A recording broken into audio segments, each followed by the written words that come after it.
पारसनाथ पहाड़ को बचाने की यात्रा पर निकले सेंगर अभियान के सालखन मुर्मू आज धनबाद पहुंचे। उनकी यात्रा का नाम मरांग बुरू बचाओ भारत यात्रा है।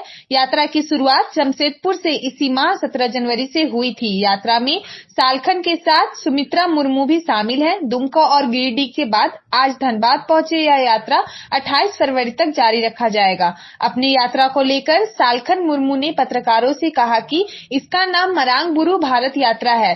इसके तहत झारखंड समेत देश के अन्य राज्यों के आदिवासी बहुल इलाके में जनसभा का आयोजन किया जाएगा। आदिवासी समाज से कहा जाएगा कि पारसनाथ पहाड़ आदिवासियों के धार्मिक स्थल मरांग बुरू है।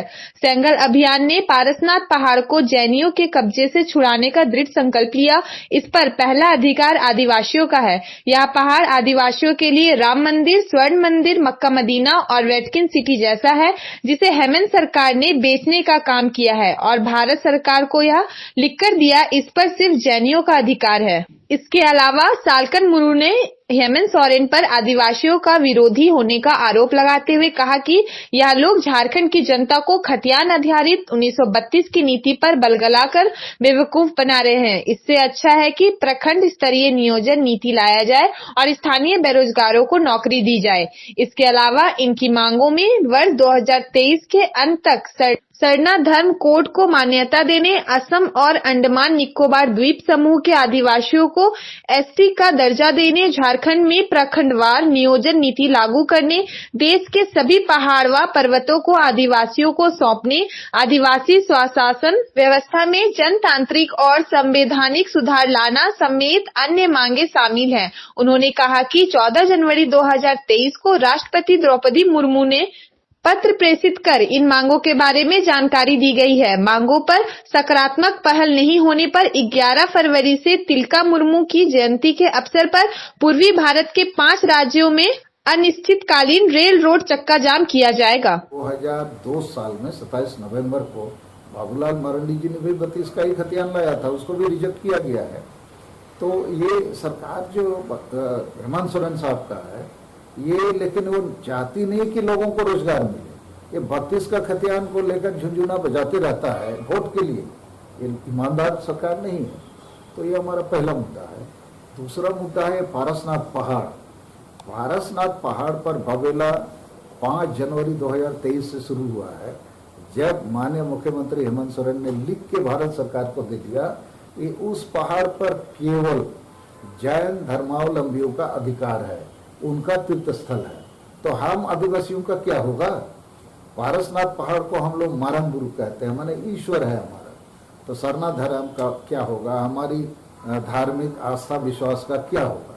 तो एक प्रकार से एक आदिवासी मुख्यमंत्री ने हम आदिवासियों के ईश्वर को, धर्म को, पहाड़ को बेच दिया, महापाप किया। तो इसके खिलाफ 10 जनवरी को वहाँ महाजुटान हुआ पीटान में। उसके बाद 17 जनवरी से हम लोग मरांग बुरू बचाओ भारत यात्रा शुरू किए हैं जमशेदपुर से। आज विश्व दिन है। हर एक 5 राज्य, झारखंड, बंगाल, बिहार, उड़ीसा, आसाम के 5 राज्य के 50 जिलों में हम लोग जाकर जनता को जागृत कर रहे हैं। ये जो हेमंत सोरेन सरकार है आपके ईश्वर को बेच दिया है।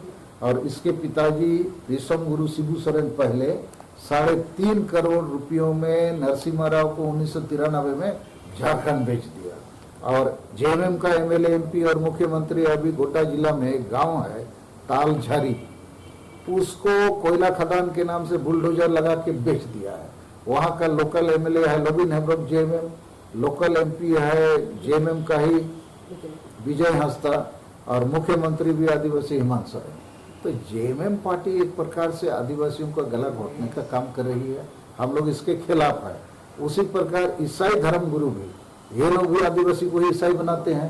बिहारी, बंगाली, उड़िया को तो बना नहीं पाते हैं। तो ईसाई बनाने से आदिवासी का जो जड़ है धर्म संस्कृति का, उससे लोग कट जाते हैं और ये लोग गुलाम जैसे बन जाते हैं। तो ईसाई धर्म गुरु को भी हम लोग बेनकाब करना चाहते हैं, क्योंकि ये हम आदिवासियों को कमजोर कर रहे हैं। और आखिरी चीज है कि ये हर एक आदिवासी गांव में एक माझी अड़म बोलते हैं, आदिवासियों का जो स्वशासन का हेड है, ग्राम प्रधान, ये लोग वंशानुगत नियुक्त होते हैं। तो अधिकांश अनपढ़, पियक्कड़, संविधान कानून नहीं जानने वाले होते हैं और इसीलिए गांव-गांव में नशापान, अंधविश्वास, डाइन प्रथा, ईर्ष्या, द्वेष, आदिवासी महिला विरोधी मानसिकता और वोट को हणिया, दारू, चखना रुपयों में बेचने की प्रवृत्ति है। और इसका फायदा जेएमएम लेता है। बाप बेटा 5 बार बाप बेटा सीएम बना, ना आदिवासी को नया अधिकार दिलाया, ना समाज सुधार किया। अब तो ये लोग नौकरी भी बेच रहा है, सीएनटी एसपीटी भी बेचा ये लोग। और संताली भाषा को यहाँ राजभाषा बनाना चाहिए, तो उसके खिलाफ ये लोग उर्दू भाषा को आगे बढ़ाता है। तो जेएमएम के भी खिलाफ है हम लोग, और ईसाई धर्म गुरु के भी, और मझियारा। हम लोग को एक विश्वास है महामहिम राष्ट्रपति द्रौपदी मुर्मू पर। पहली बार 75 साल के बाद एक आदिवासी महिला राष्ट्रपति बनी है, और उसको बनाने वाला माननीय प्रधानमंत्री नरेंद्र मोदी पर। चूंकि हमको जेएमएम से बचना है, आदिवासी को बचाना है, तो कोई ना कोई एक बड़ी राजनीतिक ताकत का सहयोग लेना पड़ेगा। तो 2024 के पहले हम लोग की मांग है कि 2023 में सरना धर्म कोड अर्थात प्रकृति पूजक आदिवासियों को धर्म मान्यता दिया जाए।